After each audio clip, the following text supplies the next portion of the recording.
ஸ்ரீ சாயிநாத ஸ்தவன மஞ்சரி. ஸ்ரீ கணேசன் போற்றி.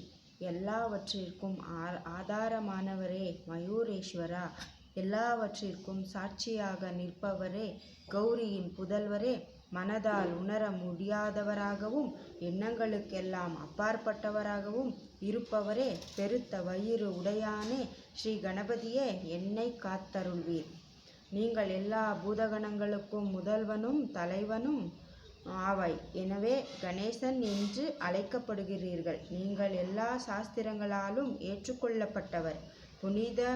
புனித முகமுடைய பாலச்சந்திரனே, ஓம் சாரதே, வாக்கின் தெய்வமே, நீ சொற்களுக்கெல்லாம் தலைவி, உலகின் உயிர் ஓட்டத்திற்கு காரணமானவளே, நீ எழுத்தாளர்களின் இறைவி, நீ எப்பொழுதும் இந்த நாட்டின் அணிகலன், எங்கும் நீக்கமற்ற நிறைந்திருக்கும் எல்லையில்லா சக்தி. ஓ ஜெகதம்பே, உன்னை வணங்குகிறேன்.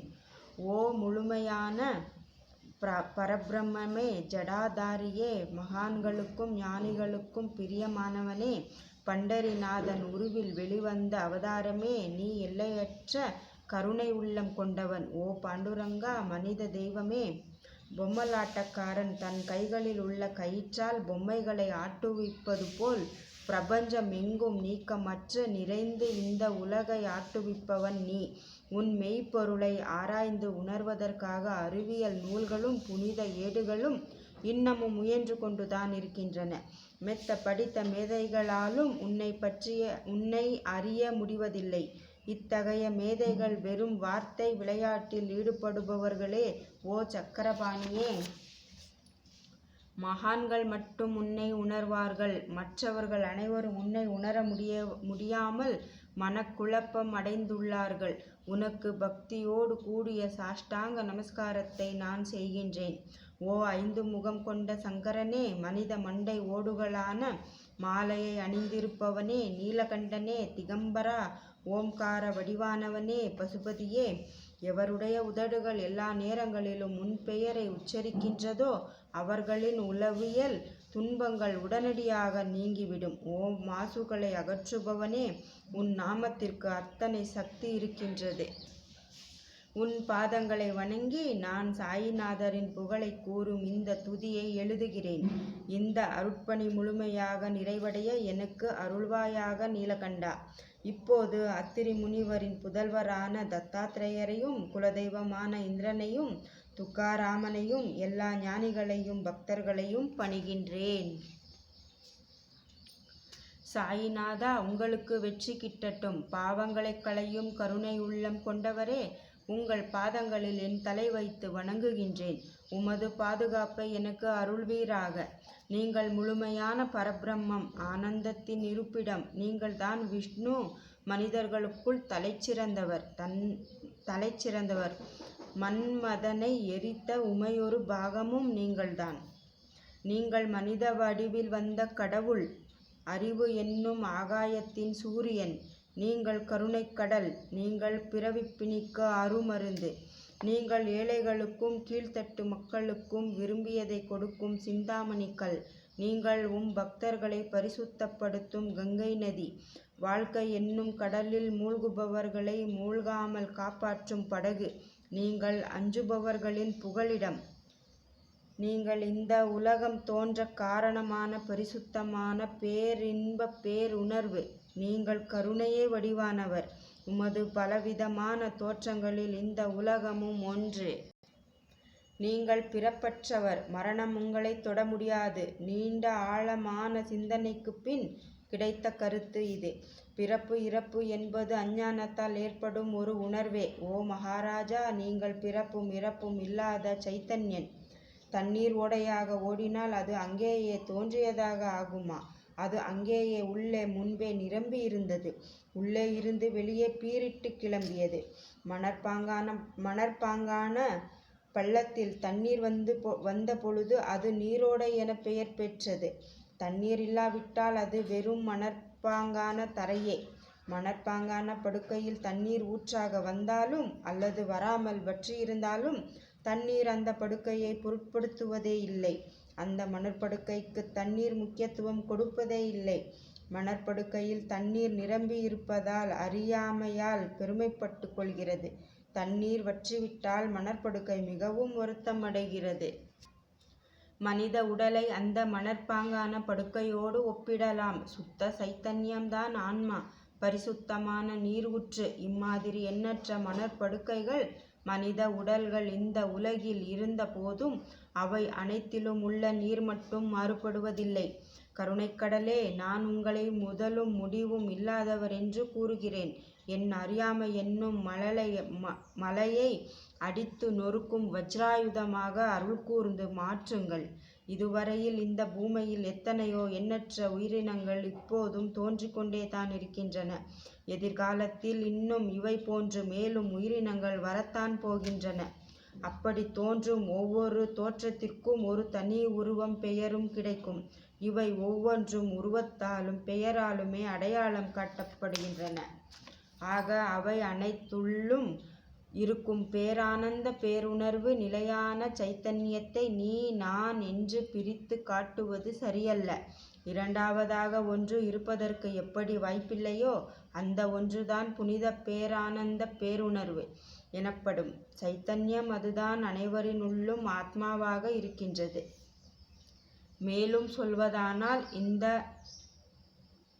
மேலும் சொல்வதானால் அந்த ஒரே ஒரு சுத்த சைத்தன்யம்தான் பிரபஞ்சம் முழுவதும் வியாபித்துள்ளது. ஆகையால் அந்த சைத்தன்யம் நீ நான் என்று எப்படி இரண்டாக வேறுபட்டு இருக்க முடியும்? நீருக்கான மேகத்தில் உள்ள நீரின் தன்மை உலகெங்கிலும் ஒன்றே. ஆனால் அந்த நீர் மழையாக பெய்து பூமியை அடைந்தவுடன் வெவ்வேறு தோற்றங்களை பெறுகின்றது. ஆறு, குளம், ஏரி, கிணறு. கோதாவரி மணற்படுக்கையில் விழும் நீர் கோதாவரி நதி என்று அழைக்கப்படும். அதே சமயம் கிணறு ஒன்றில் விழும் நீருக்கு கோதாவரி நதி நீரின் சிறப்புத்தன்மை புனிதத்தன்மை கிடைக்காது. கோதாவரி நதியின் மிகவும் புனிதத்தன்மை கொண்டது. நீங்கள் அந்த கோதாவரி நதியின் நீரை போன்று புனிதமானவர்கள். ஆனால் நாங்கள் குளம், கிணறு, ஏரி உள்ள சாதாரண நீரை போன்றவர்கள். நம்மிருவருக்கும் இடையே உள்ள வித்தியாசம் இதுதான்.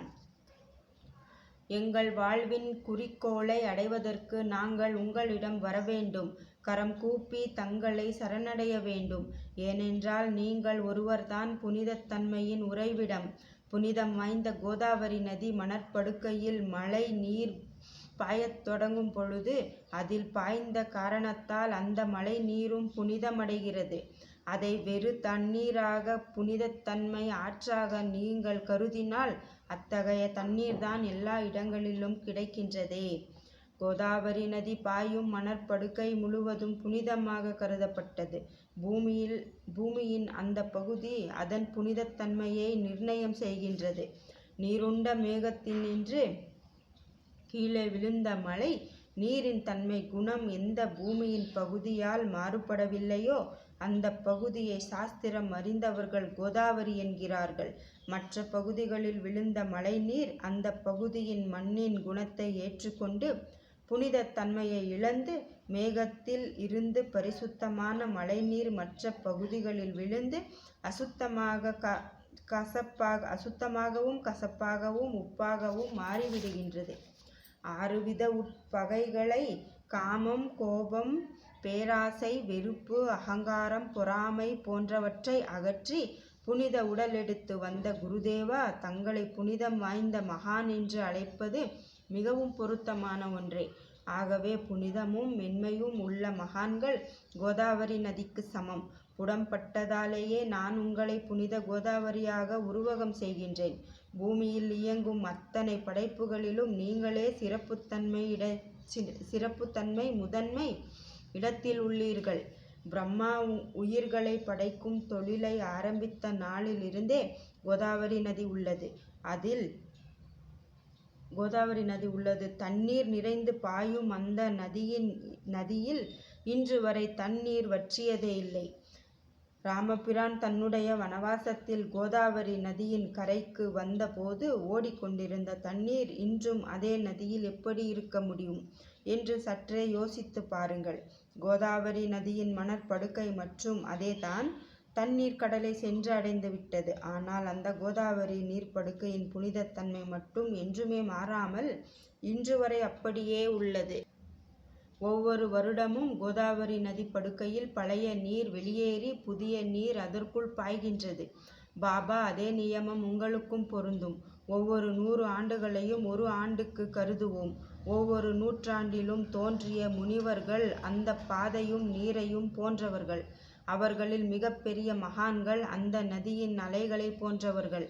மகான்கள் உருவாகி கோதாவரியில் முதல் ஆண்டில் சனந்த், சனகர், சனந்தர் முதலியோரின் தோற்றம் வெள்ளமென பாய்ந்தது என்பது உறுதியானது.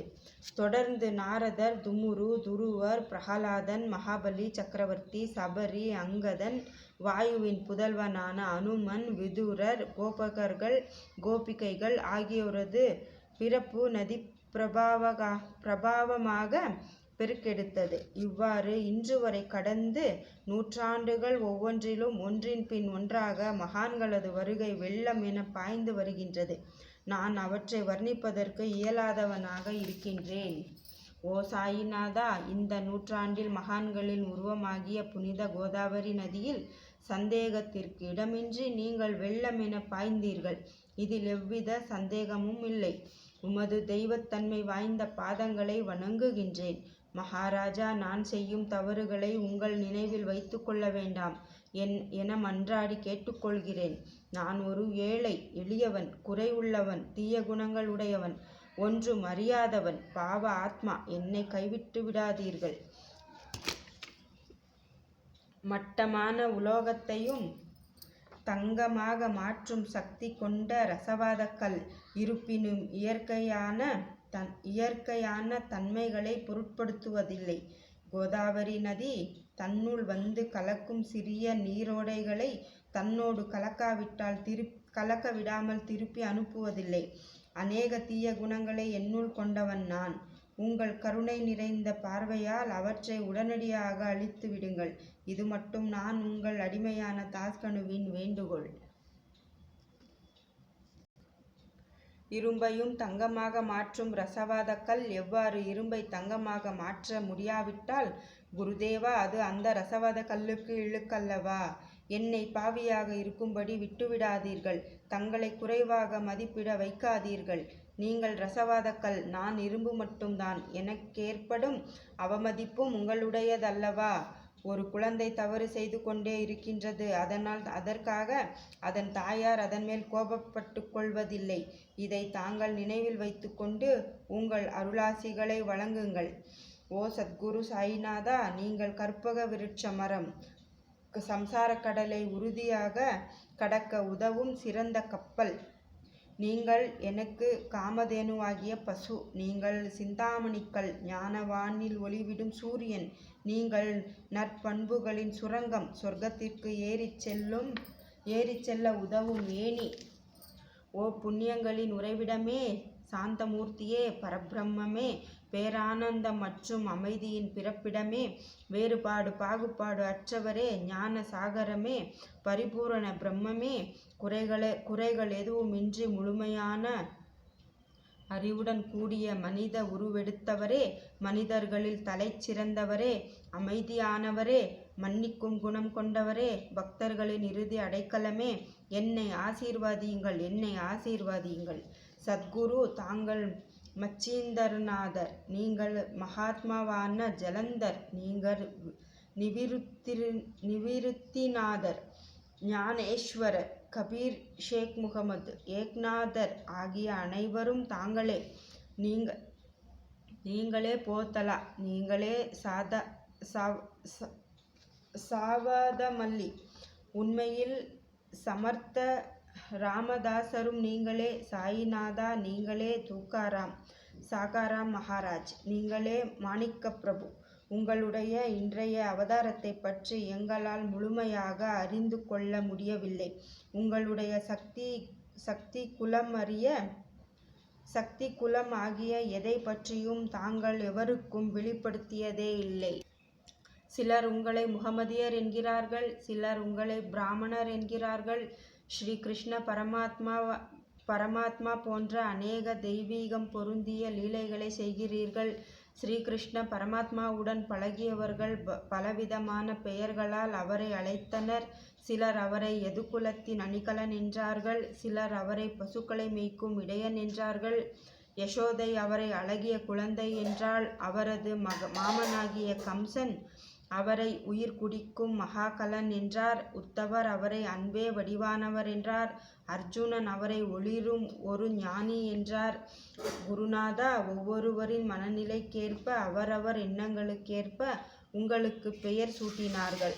மசூதி தான் நீங்கள் தங்கும் இடம். நீங்கள் பாத்திமா ஓதுவதை பார்த்து உங்களை ஒரு முஸ்லிம் என்று கூறுவதும் சரியே. கருணாமூர்த்தியே, அதே போல நீங்கள் அக்னியை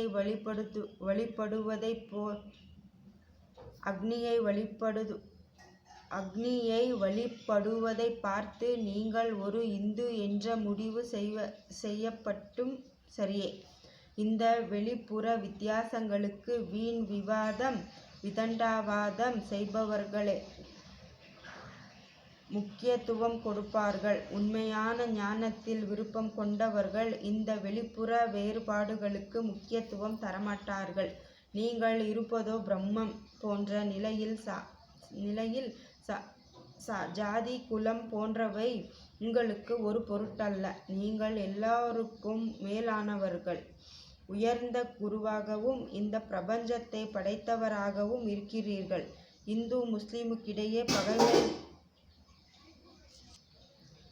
முஸ்லிமுக்கிடையே பகைமை உணர்வு ஏற்பட்டதால் அவர்களுக்கிடையே இணக்கமான உணர்வையும் ஒற்றுமையையும் ஏற்படுத்துவதற்காகவே நீங்கள் மசூதியில் அமர்ந்து அக்னி வழிபாட்டை நடத்தி உங்கள் லீலைகளை பக்தர்களுக்கு காட்டினீர்கள். நீங்கள் ஜாதி மத பேதங்களுக்கு அப்பாற்பட்டவர். நீங்களே பரபிரம்மம். உண்மையில் நீங்கள்தான் பரம்பொருள். தத்துவமசி தர்க்கங்களுக்கு அப்பாற்பட்டவர். உங்களை பற்றி வீண் வாத பிரதிவாதங்கள், யுகங்கள், ஆதாரமில்லாத கருத்துக்கள் நடமாடும் இடத்தில் என் வார்த்தைகளுக்கு என்ன முக்கியத்துவம் கிடைக்கும்? ஆனால் உங்களை பார்க்கும் பொழுது என்னால் மௌனமாக இருக்க முடியவில்லை. உங்களை போற்றி பாட உலக வழக்கத்தில் உள்ள வார்த்தைகள் போதாது. உங்கள் அருளாசியினால் உங்களை எப்படியெல்லாம் வர்ணிக்க முடியுமோ அவ்வாறெல்லாம் போற்றி பாடுகிறேன். அதைத்தான் நான் எப்போதும் செய்வேன். கடவுளை விட மகான்கள் வேறுபட்டு உயர்ந்து நிற்கின்றார்கள். மகான்களது சந்நிதானத்தில் என்னுடையது உன்னுடையது என்ற பேதம் இல்லை. கடவுளை பகைத்ததால் இரண்யகசிபுவுக்கு ராவணனுக்கும் மரணம் ஏற்பட்டது. இத்தகைய மரணங்கள் மகான்களால் ஏற்பட்டதே இல்லை. அதனால் கோபிச்சந்தன் ஜலந்தரை குப்பை குவியலில் புதைத்தான். அதற்காக அந்த மகான் வருத்தப்படவில்லை. ஆனால் அவனது அந்த தீய செயலுக்கு பரிசாக அரசன் கோபிச்சந்தரை சம்சார சூழலில் இருந்து விடுவித்து அவன் முக்தி பெற உதவினார். மகான்களின் குணமும் சக்தியும் இப்படிப்பட்டது தான். அவற்றை அவ்வாறு வர்ணிப்பேன். மகான்கள் சூரியனை போன்றவர்கள். அவர்களின் கருணை ஒளிவிட்டு பிரகாசிக்கும். மகான்கள் உடலுக்கும் மனதிற்கும் சுகம் தரும் சந்திரனை போன்றவர்கள். மகான்கள் மனதிற்கு இதமளிக்கும் கஸ்தூரி போன்றவர்கள். அவர்களின் அருள் அந்த நறுமணம் போன்றது. மகான்கள் சாறு நிரம்பிய கரும்பினை போன்றவர்கள். அவர்களின் அருள் அந்த கரும்பின் சாற்றினை போல இனிப்பானது. மகான்கள் நல்லவர்களிடமும் தீயவர்களிடமும் ஒரே விதமாக நடந்து கொள்கிறார்கள். ஆனால் பாவிகளிடம் அவர்கள் காட்டும் கருணையும் அன்பும் அளவிட முடியாதது. கோதாவரி நதியில் அழுக்கடைந்த துணிகளே சுத்தம் செய்யப்பட வேண்டி வருகின்றன. சுத்தமான துணிகள் கோதாவரி நதியின்றி வெகு தூரத்தில் பெட்டியிலேயே தங்கிவிடுகின்றன. அந்த பெட்டியில் வைக்கப்பட்டிருந்த அந்த துணியும் ஒருமுறை கோதாவரி மணற்படுக்கைக்கு நன்றாக துவைப்பதற்காக வந்தது. இந்த உவமையில் பெட்டி தான் வைகுண்டம், நீங்கள் தான் கோதாவரி நதி. நம்பிக்கையே படித்துரை. எல்லா உயிரினங்களுக்கும் அழுக்கான துணிகள் 6 விதமான மன அழுக்குகள். ஆசை, கோபம், பொறாமை, வெறுப்பு, அகங்காரம், கஞ்சத்தனம் போன்றவை அந்த துணியில் உள்ள அழுக்குகள். தங்களது பாதார விந்தங்களை வணங்குவதே கோதாவரி நதியில் குளிப்பதற்கு சமம். எல்லா மன அழுக்குகளையும் நீக்குவதில் தாங்கள் மிகவும் திறமை வாய்ந்தவர். சம்சார வாழ்க்கையில் உழலும் நாங்கள் மேலும் மேலும் பாவங்களை செய்து கொண்டே இருக்கின்றோம். எனவே மகான்களின் தரிசனம் பெற தகுதி மற்றும் உரிமை பெற்றவர்கள் நாங்கள்தான். கோதாவரி நதியில் தண்ணீர் நிரம்பி ஓடுகின்றது. படித்துறையில் துவைப்பதற்காக அழுக்கடைந்த துணிகள் வருகின்றன. அவை துவைக்கப்பட்டு சுத்தப்படுத்தப்படாவிட்டால் அது கோதாவரி நதிக்கு இழுக்கல்லவா?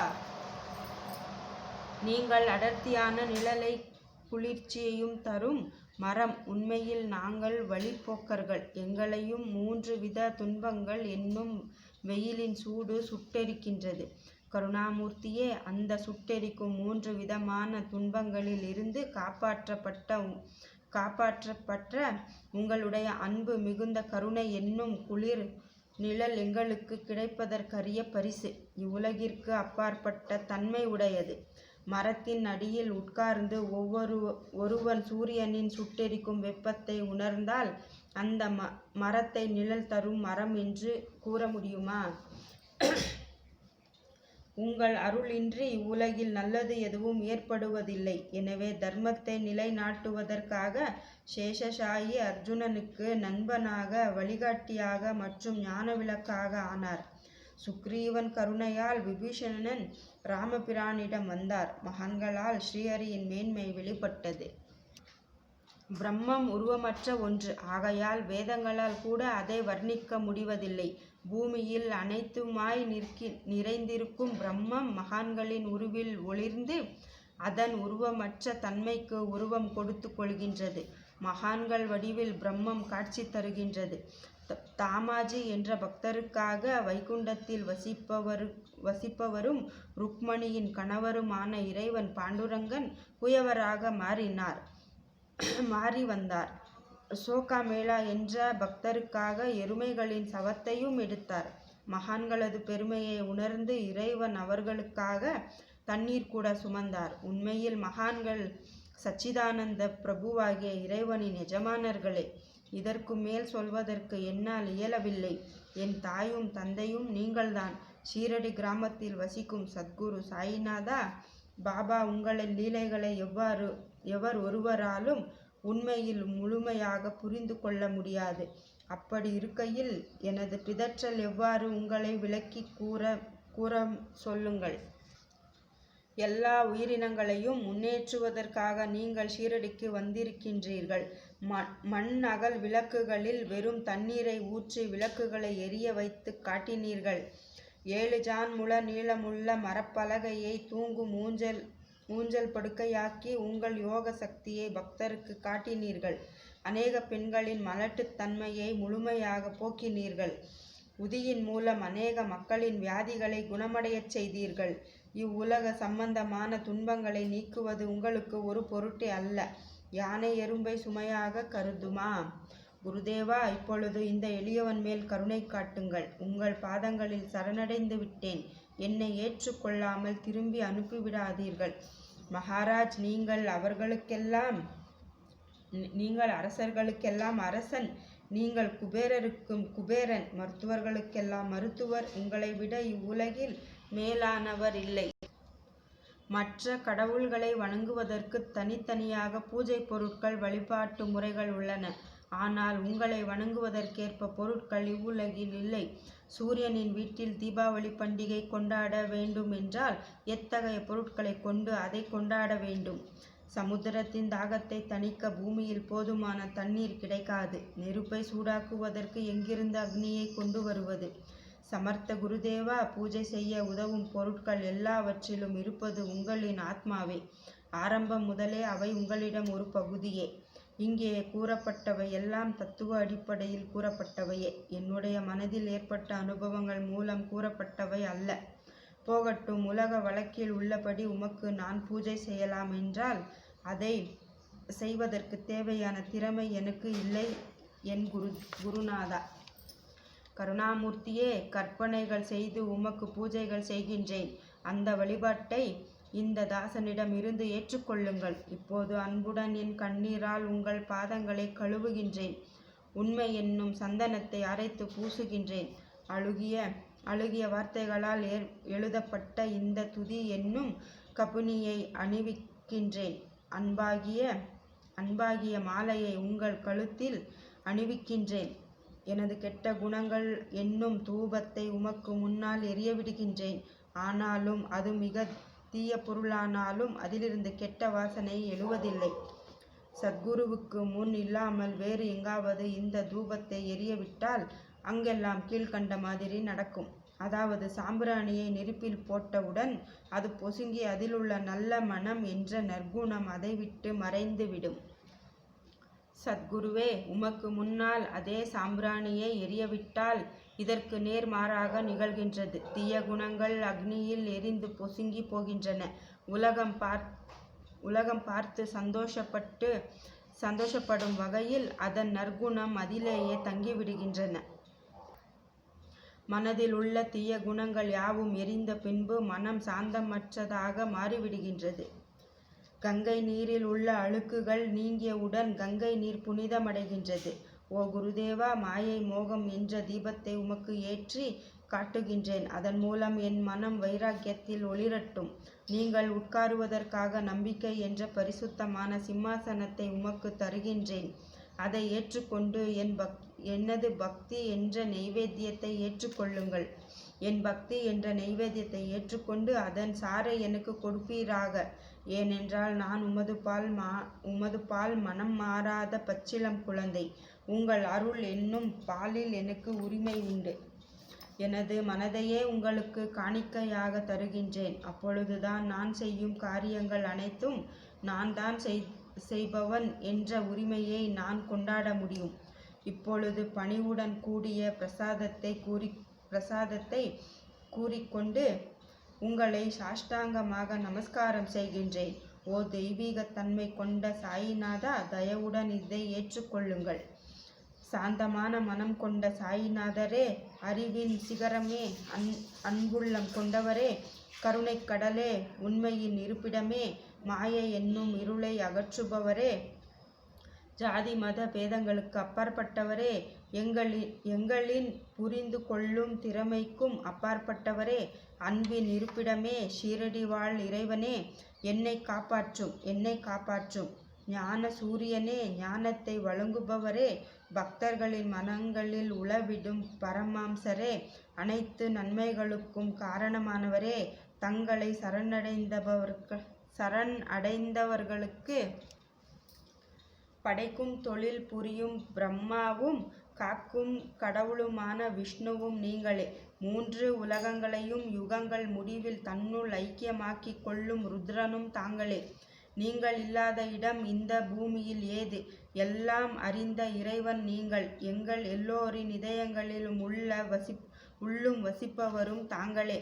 எனது எல்லா குற்றங்களையும் மன்னிக்க வேண்டும் என்று வேண்டி கேட்டுக்கொள்கிறேன். அலை அலையாக தொடர்ந்து வரும் சந்தேகங்களையும் மனமயக்கங்களையும் போக்குவீராக. நீங்கள் கோமாதா, நான் பிறந்த இளம் கன்று. நீங்கள் சந்திரன், நான் சந்திரகாந்த கல். பாதங்கள் கங்கை நதி. பணிவுடன் இந்த தாசன் உங்கள் பாதங்களில் தலை வணங்குகின்றேன். உங்கள் கைகளை என் தலைமீது வைத்து ஆசி கூறுங்கள். என் கவலைகளையும் துன்பங்களையும் பறந்தோடட்டும். இந்த கணு தங்களின் தாசன். இந்த 8 துதிகளையும் கூறி நான் உங்களை சாஷ்டாங்கமாக நமஸ்கரிக்கின்றேன். எனது பாவங்கள், துன்பங்கள் மற்றும் ஏழ்மை நிலை யாவும் உடனடியாக விலகி ஓடட்டும்.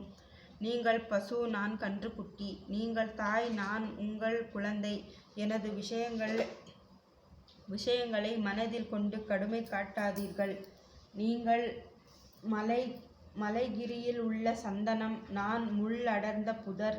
நீங்கள் புனிதம் வாய்ந்த கோதாவரி நதி, நான் பெரும் பாவி. ஓ குருநாதா, உங்கள் தரிசனம் கிடைத்த பின்னும் என்னிடம் உள்ள கெட்ட குணங்கள் என்ற அழுக்கு என் மனதில் தங்கியிருக்குமானால் உங்களை சந்தனம் என்று யார் கூறுவார்கள்? கஸ்தூரியின் கலப்பில் உள்ள மண்ணும் உயர்வாக மதிக்கப்படுகின்றது. மலரோடு ஏற்பட்ட தொடர்பால் தான் நாரும் தலையில் உயர்ந்த இடத்தை பிடிக்கின்றது.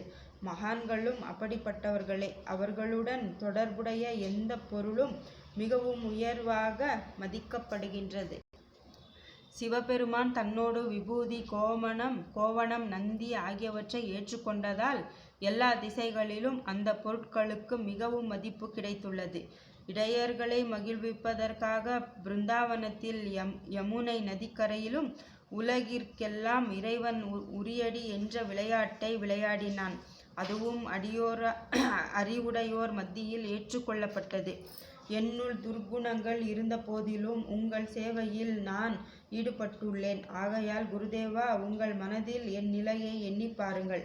குருநாதா, இந்த நடைமுறை உலக வாழ்க்கையிலோ அல்லது ஆன்மீக வாழ்க்கையிலோ எந்தெந்த விஷயங்கள் எல்லாம் எனக்கு சந்தோஷத்தை கொடுக்கும் என்று என் மனம் சந்தேகத்திற்கிடமின்றி நம்புகின்றதோ அவற்றையெல்லாம் நீங்கள் எனக்கு கொடுக்க வேண்டும். உமது கருணையால் இவ்வாறு செய்துவிடுங்கள். என் மனதை அடக்கி விடுங்கள். கடல்கள் எல்லாம்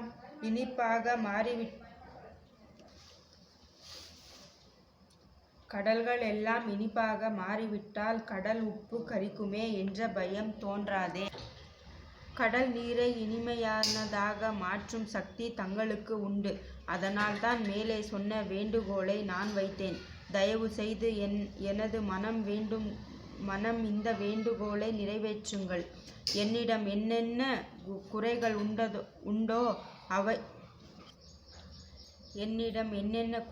உண்டோ அவை யாவும் உங்களுடையதே. ஆத்ம ஞானம் பெற்றவர்களில் முதலிடத்தில் இருக்கும் உங்களிடம் குறை என்றால் அது உங்களுக்கு பொருந்தாது.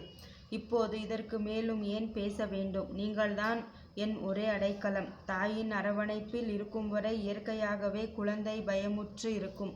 மகாராஜ், இந்த சாயிநாத ஸ்தவன மஞ்சரி துதியை யாரெல்லாம் அன்புடன் படிக்கிறார்களோ அவர்கள் ஒவ்வொருவரின் ஆசைகளையும் தயவு செய்து நிறைவேற்றுங்கள்.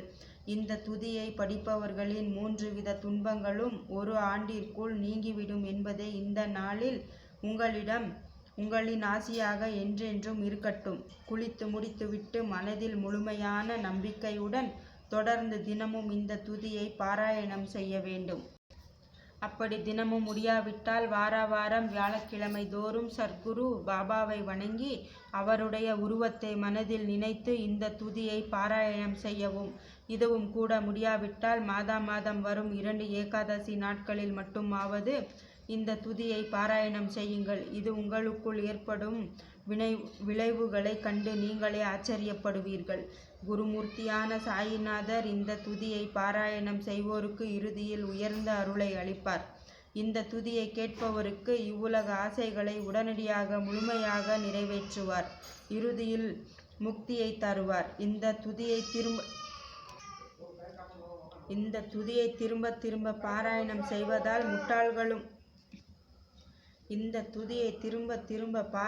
செய்வதால் முட்டாள்களும் கூட கூர்மையான புக்தியை அடைவார்கள். யாருடைய வாழ்நாளாவது குறைவாக இருப்பின் இந்த துதியை அவர் படித்தால் அவர்கள் 100 ஆண்டு காலம் வாழ்வார்கள். இந்த துதியை தொடர்ந்து பாராயணம் செய்து வர செல்வம் குறைவாக இருந்து ஏழையாக இருந்தால் செல்வத்திற்கு அதிபதியான குபேரன் அவர்கள் வீட்டிற்கு வந்து தங்கி அவருக்கு சேவை செய்வான். இது சத்தியம், இது சத்தியம், இது சத்தியம் என்று 3 முறை கூறுகின்றேன். குழந்தை பாக்கியம் இல்லாதவர்கள் இந்த துதியை தொடர்ந்து படித்து வந்தால் குழந்தை பாக்கியம் கிடைக்கும். இந்த துதியை படிப்பவர்களின் வியாதிகள் முற்றிலுமாக குணமாகும். இந்த துதியை திரும்ப பாராயணம் செய்வதால் பயம் மற்றும் மனக்கவலைகள் பறந்தோடிவிடும். மதிப்பும் மரியாதையும் கிடைக்கும். அழிவற்ற பிரம்ம ஞானம் கிடைக்கும். அறிவுடையவர்களே, இந்த துதிகளின் மீது உங்களின் முழுமையான நம்பிக்கை வையுங்கள். சந்தேகங்கள், நம்பிக்கையின்மை, தவறான எண்ணங்களுக்கு மனதில் கொஞ்சம் கூட இடம் கொடுக்காதீர்கள். ஷீரடிக்கு புனித பயணம் மேற்கொள்ளுங்கள். பாபாவின் தாமரை பாதங்களை மனதில் நினையுங்கள். இவர் அநாதைகளின் உறவினர், பக்தர்களின் விருப்பங்களை நிறைவேற்றி தரும் கற்பக விருட்சம். பாபாவினால் உணர்வூட்டப்பட்டு இந்த துதியை நான் எழுதினேன். இல்லாவிட்டால் எந்தவித முக்கியத்துவமும் இல்லாத என்னால் இந்த துதியை எவ்வாறு எழுத முடியும்? சக ஆண்டு 1840 ஆங்கில ஆண்டு 1918 புரட்டாசி மாதம் வளர்பிறை விநாயகர் சதுர்த்தி அன்று திங்கட்கிழமை 2வது பிரகாரத்தில் சூரியன் உதித்து 3 மணி நேரமான பின்பு இந்த பாமாலை நிறைவு செய்யப்பட்டது. புனிதம் வாய்ந்த நர்மதை நதிக்கரையில் மகேஸ்வரர் என்னும் புனித தலத்தில் ஸ்ரீ அகல்யா தேவியின் சன்னதியில் சாயிநாதர் புகழ்பாடும் இந்த ஸ்ரீ சாயிநாத ஸ்தவன மஞ்சரி நிறைவடைந்தது. மகேஸ்வரம் என்னும் புகழ்பெற்ற புனித பூமியில் இந்த துதி நிறைவடைந்தது. ஸ்ரீ சாயிநாதர் என்னும் என் மனதிற்குள் புகுந்து இந்த துதியின் ஒவ்வொரு வார்த்தைகளையும் என்னை கூற வைத்தார். என் சீடர் தாமோதரன் நான் இதை கூற எழுதினான். தாஸ்கனுவாகிய நான் எல்லா மகான்களுக்கும் பணிவான வேலைக்காரன்.